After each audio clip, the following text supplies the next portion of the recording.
La lumière vient à quelqu'un maintenant. Alléluia.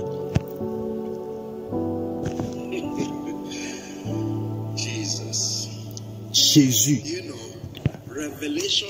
Savez-vous, la révélation est si puissante qu'elle peut vous sortir de l'ignorance en un instant et vous mettre sur la voie d'une vie de victoire. Pendant que je préparais cette note, j'avais juste à m'arrêter, à faire reposer ma tête et dire Dieu, Dieu, Dieu.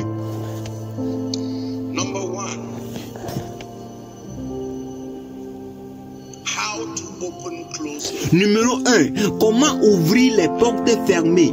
Êtes-vous prêts?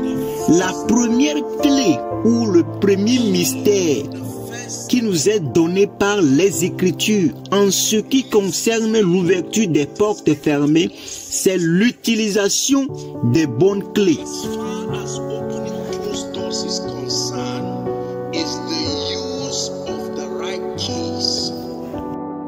La première façon d'ouvrir les portes fermées est d'utiliser la bonne clé ou les bonnes clés.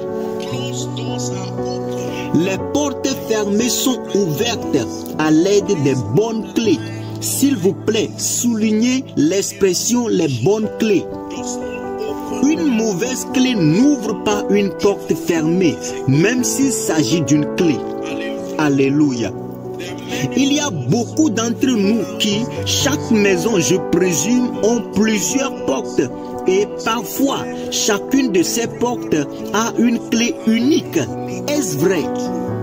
La clé qui peut ouvrir la porte principale peut ne pas être la clé qui puisse ouvrir la porte de la cuisine. Alors, vous pouvez avoir une clé correcte destinée à une autre porte.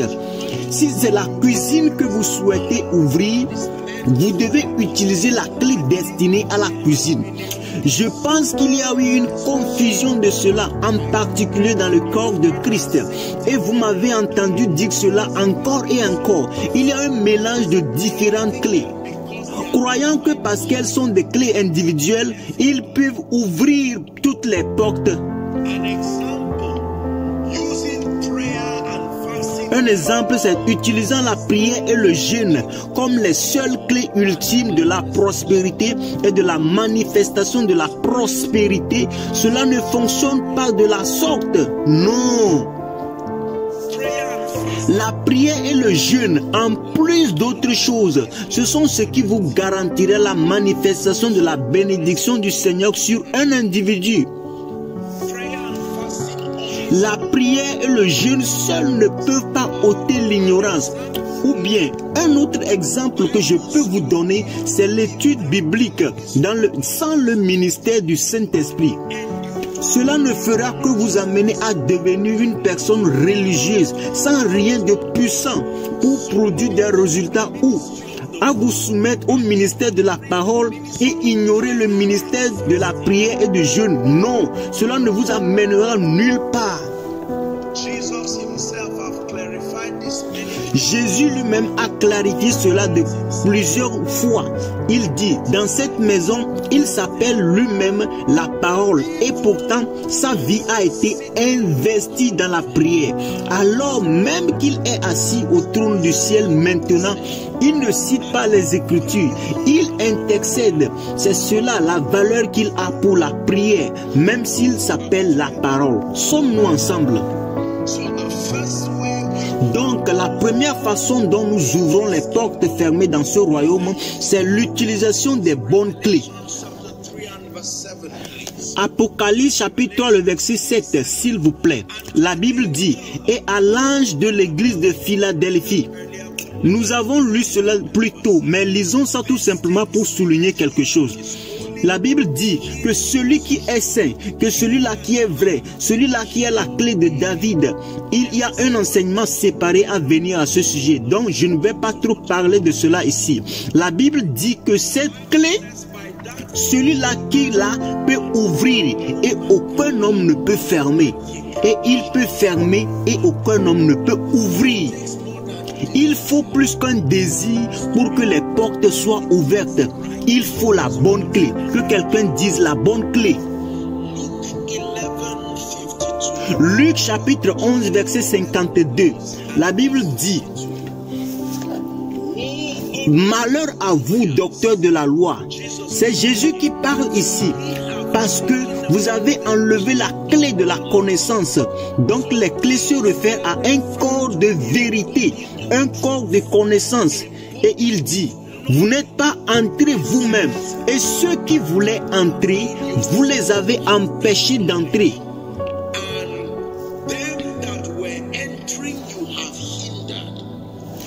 Ici, il réprimandait les scribes et les pharisiens et les docteurs de la loi à ce moment-là, et il leur disait: écoutez, vous avez enlevé la clé de la connaissance, l'accès à la connaissance, ce qui signifie que la connaissance est censée vous introduire dans le royaume pour ouvrir des portes, car vous n'êtes pas entrés vous-même et vous avez empêché ceux qui désirent entrer.